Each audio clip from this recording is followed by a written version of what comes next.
Para esse ano, a gente tem três coisas muito polêmicas que vão acontecer e que vão mudar a sua vida, a minha e a de todo mundo que mora tanto no Brasil quanto até mesmo fora.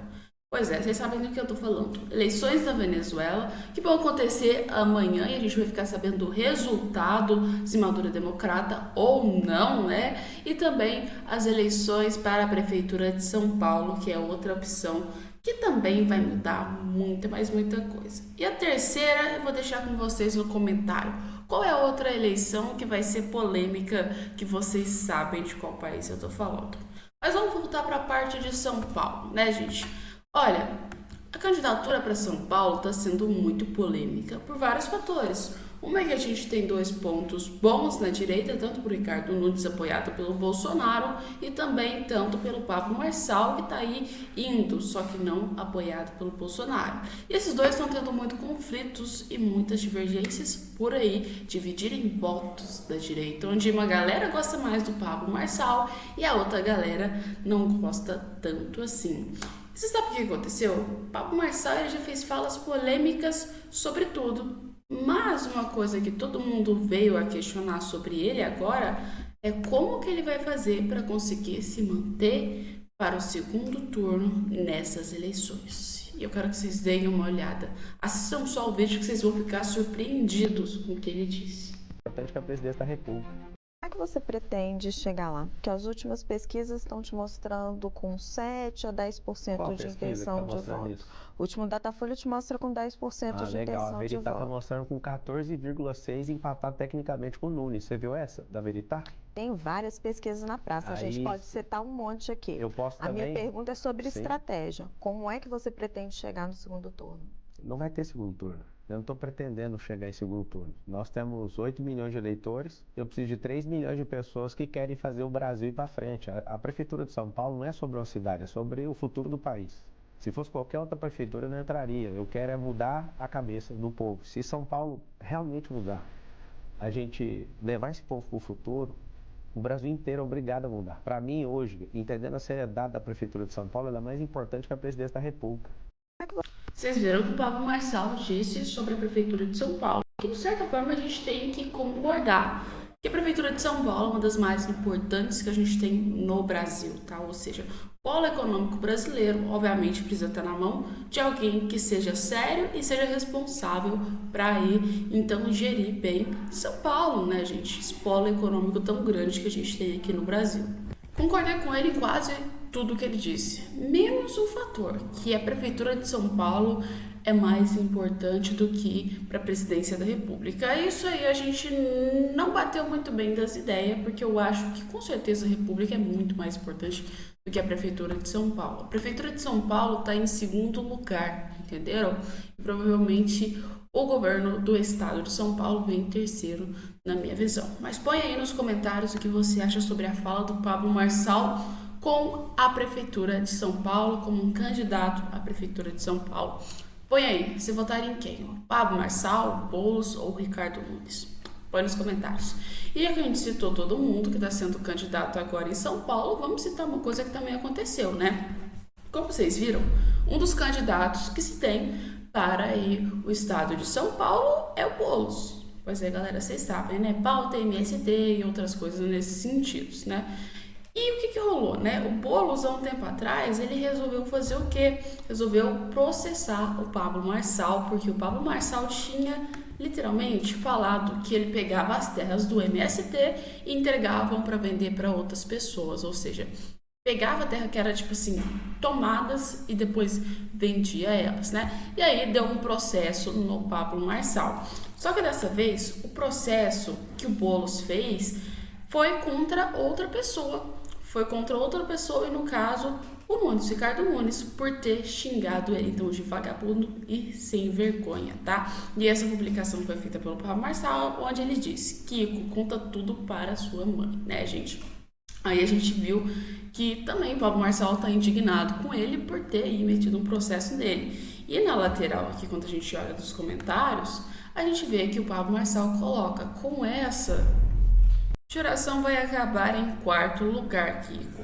Esse maluco quer ganhar dinheiro dos outros de qualquer jeito.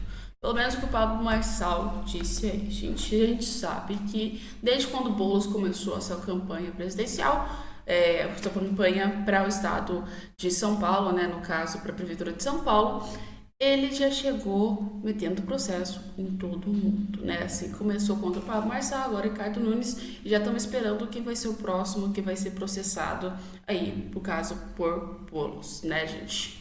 Só que o nosso vídeo não acabou por aqui. Vamos falar de outras pautas polêmicas e eu quero que você fique até o final, sabe por quê? A última matéria, você vai ficar chocado, principalmente se você for uma pessoa religiosa. Você não vai acreditar no que você vai ver, tá? Mas vamos para um outro fato que é também, gente, sobre os cortes que podem impactar na imagem do Lula. Vocês sabem que o governo Lula vem fazendo vários cortes nos últimos tempos, cortes de orçamentos. E dessa vez, quem falou sobre isso, quem resolveu abrir a boca e questionar foi o Caio Coppola. Pois é, dá uma olhada só no vídeo para vocês entenderem a situação e o quanto esses cortes podem prejudicar o povo brasileiro. Olha, sem dúvida nenhuma, né? O ministro da Economia de Lula, que semana passada foi alçado ao Olimpo dos memes, parece não estar muito satisfeito com a sua fama de criador de impostos. Depois de ressuscitar seguros obrigatórios, de suspender isenções tributárias e depois de criar novos impostos, Haddad, agora conhecido como Taxad, anunciou que pretende cortar 15 bilhões de reais em investimentos ou, em termos mais simpáticos ao governo, contingenciar gastos, congelar o orçamento e bloquear despesas. Mas isso aí, tanto faz. O senhor Fernando pode continuar cortando, contingenciando, congelando, bloqueando, dá tudo na mesma. Ele está fracassando. Manchete do site Poder 360. A arrecadação bate recorde em maio de 2024. De janeiro a maio, a arrecadação alcançou 1,1 trilhão de reais. Representa uma alta real superior a 8%, aí já descontada a inflação, em comparação com o mesmo período de 2023. Trata-se de um recorde, mais um, de acordo com a série histórica da Receita Federal. E a gente é ladainha de que a carga tributária caiu 0,5% durante o governo Lula.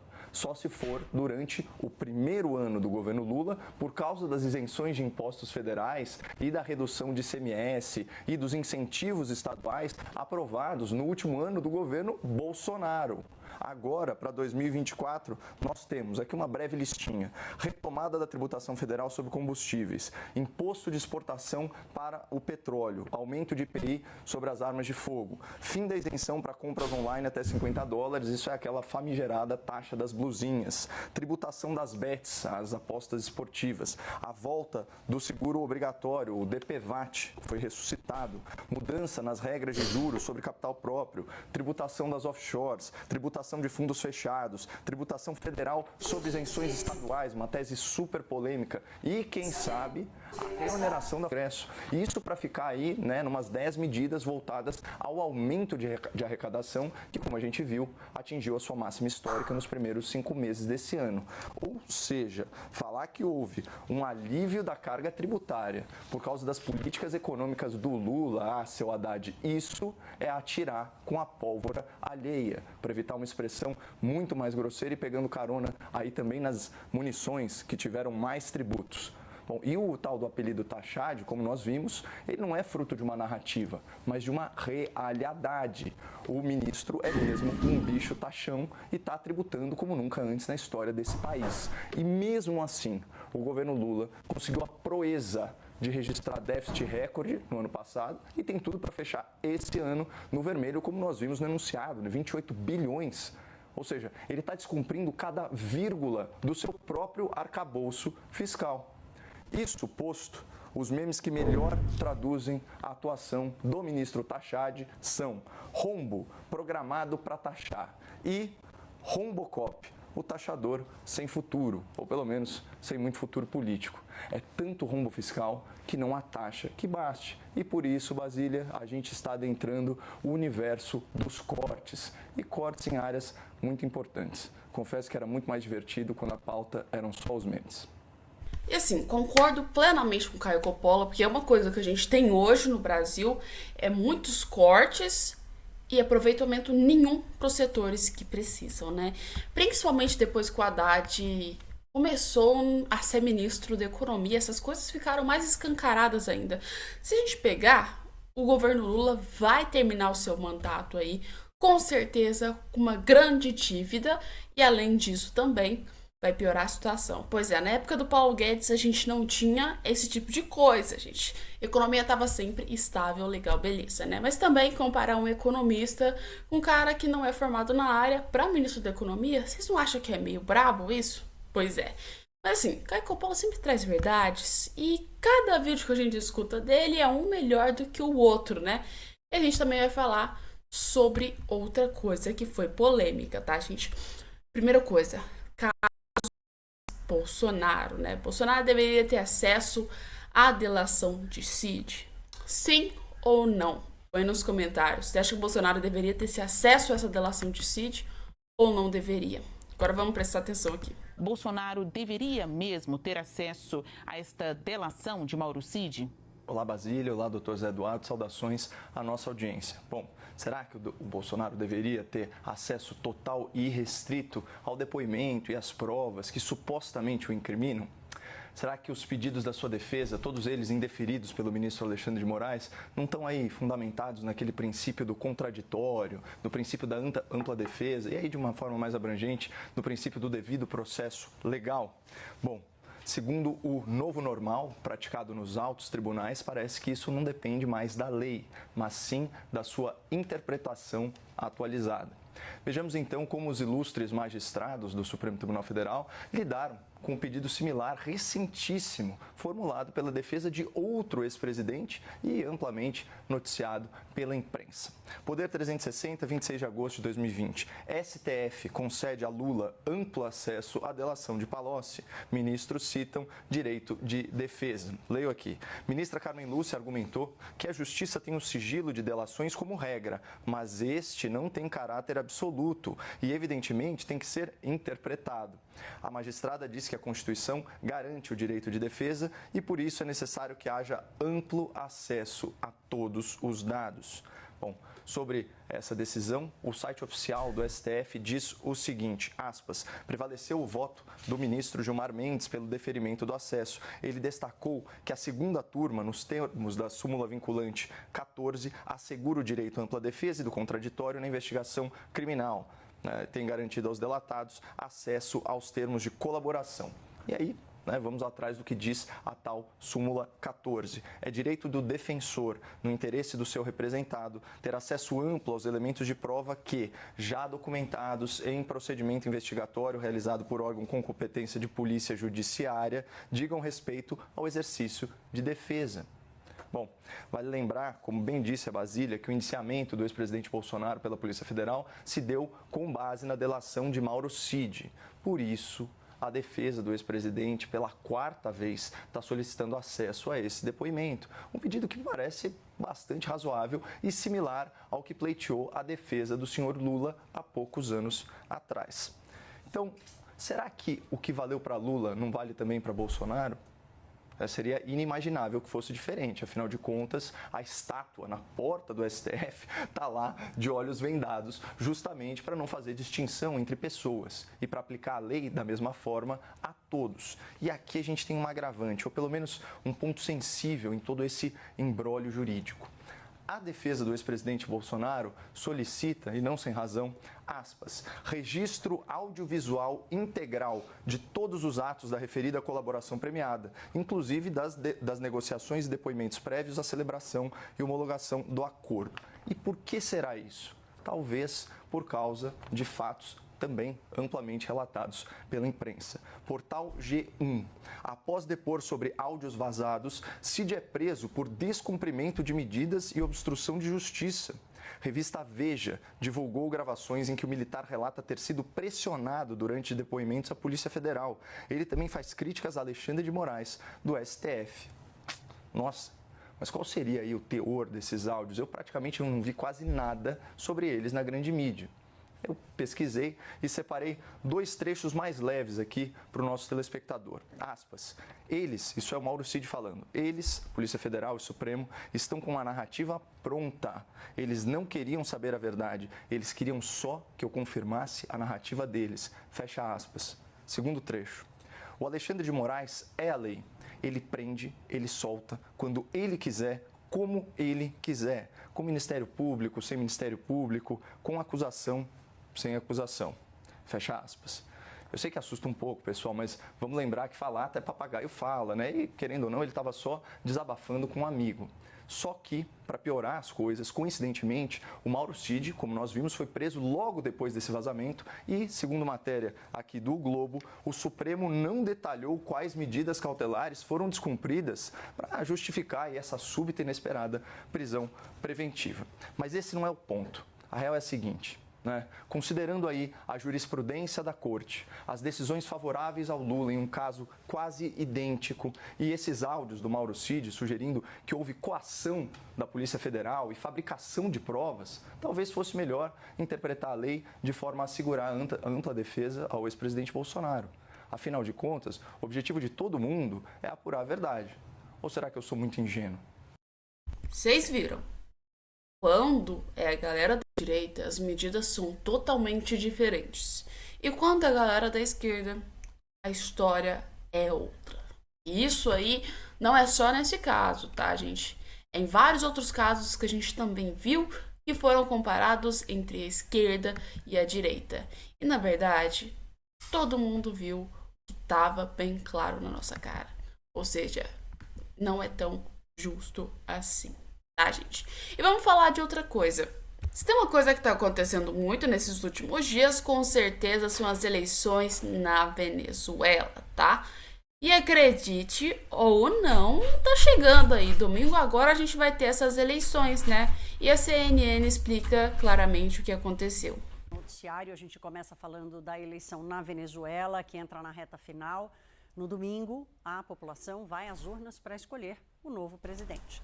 Mais de 20 milhões de venezuelanos estão habilitados para votar, embora o voto não seja obrigatório na Venezuela. A turbulência e a incerteza dos últimos dias de campanha persistem. Nesta sexta-feira, o presidente do Panamá, José Raul Mulino, diz que um avião com ex-presidentes latino-americanos a caminho da Venezuela não foi autorizado a decolar por causa de um bloqueio no espaço aéreo decidido pelo governo venezuelano. Quem chega com os detalhes é a Luciana Tadeu, a nossa correspondente, que está em Caracas, acompanhando de perto, bravamente. Luciana, boa noite. O governo se manifestou a respeito desse avião. Como é que está o clima aí com a proximidade da data das eleições? Oi, Thaís, boa noite para você e para todos que nos acompanham. Pois é, estamos a menos de 48 horas das eleições venezuelanas que vão definir o futuro do país, né? Então tem muita expectativa aqui nas ruas. A gente já está num dia em que não pode haver campanha. As campanhas acabaram meia-noite de ontem e o clima nas ruas é de tranquilidade. De fato, aqui na capital Caracas, muita chuva, por isso que a gente não está na rua dessa vez. Muitas pancadas de chuva, estamos nos protegendo aqui. Mas olha, Thaís, a tarde, apesar da tranquilidade nas ruas, daqui à tarde foi marcada por essa polêmica de ex-presidentes que foram convidados pela oposição para observar esse pleito e que não conseguiram voar para a Venezuela. Os ex-presidentes Tuto Quiroga, da Bolívia, o Vicente Fox, do México, Miguel Ángel Rodríguez, da Costa Rica e a Mireia Moscoso, do Panamá, estavam em um voo comercial e o voo foi impedido de decolar até que eles deixassem a aeronave. A própria ex-presidente Mireia Moscoso postou vídeos denunciando isso, dizendo que queriam vir para a Venezuela para acompanhar o processo, mas que não puderam embarcar. E o presidente do Panamá, o atual presidente, fez essa postagem afirmando que havia um bloqueio do espaço aéreo venezuelano, porém o governo venezuelano desmentiu, diz que o espaço aéreo está aberto, que as operações aéreas estão funcionando com normalidade. De fato, até colocou uma imagem do Flight Radar indicando que tem voos voando para Venezuela, porém a vice-presidente do país, Adelcy Rodrigues, afirmou que não é qualquer pessoa que entra na Venezuela. Ela afirmou diante de observadores internacionais que sim foram convidados pelo governo e pelo CNE para estar aqui, diz que somente gente com dignidade pode entrar no país. Qualquer pessoa que queira entrar na Venezuela deve entender que a Venezuela deve ser respeitada, disse a vice-presidente. E, por sua vez, o presidente da televisão estatal da Venezuela, que é uma televisão chavista, tem, de fato, difundido muitos atos de campanha somente de Nicolás Maduro. O presidente da TV estatal diz que o espaço aéreo não está fechado, porém, que a Venezuela não está sujeita a interferência interna. Então, esses convidados aí pela oposição venezuelana para acompanhar o pleito não conseguiram vir para cá para acompanhar esse processo eleitoral do domingo, Thaís. Luciana, a tensão tá clara, né? Assim, galera, vocês viram como que tá a situação na Venezuela? Não tem nada de bom, né? Assim, até presidentes foram barrados, ou seja, não é qualquer pessoa que entra em um país que se considera democrático, né? Porque até onde eu lembro, essas regras normalmente acontecem mais para quando um país é uma ditadura. Mas segundo, claramente, o Nicolás Maduro, a Venezuela não é. E como eu disse, se você ficou até o final, você vai lembrar do que eu falei, que se você gosta de religião, você não vai gostar dessa matéria não, gente. Pois é, gente, aconteceu aí as Olimpíadas Francesas, né? E tivemos a abertura. Só que a abertura não foi tão legal e foi um pouco polêmica. Não pelo fato de ter gente LGBT que ia mais e outras coisas nesse sentido, mas pelo fato de distorcerem alguns conceitos e algumas religiões, né? Porque assim, as Olimpíadas começaram com drag queens e beijo gay na abertura das Olimpíadas iriam aí fazer parte da extrema-direita na França. Pois é, galera, vamos entender aqui. Não é querendo falar nada não, mas se você assistiu a abertura das Olimpíadas, uma coisa que foi vista é que não representa nada da França. O intuito das Olimpíadas é representar o país que você tá, ou seja, como no Brasil, aquela época que foi feita as Olimpíadas, onde tivemos a Gisele desfilando, foi uma coisa que representou o Brasil, foi uma Olimpíada muito bonita. Agora essa da França deixou a pecar. Primeiro, porque tivemos várias coisas que, né, ironizaram a questão religiosa, tanto uma ofensa religiosa e outras coisas que também foram polêmicas para o intuito de uma Olimpíada. A gente vai entrar nesse tema mais aprofundado, só que vai ser no nosso próximo vídeo, que vai sair então às 13 horas, ou seja, 3 horas da tarde. Vem cá que você vai ver a gente falando muito sobre esse tema, tá? Não perde esse ponto não, a gente já volta para vocês logo logo.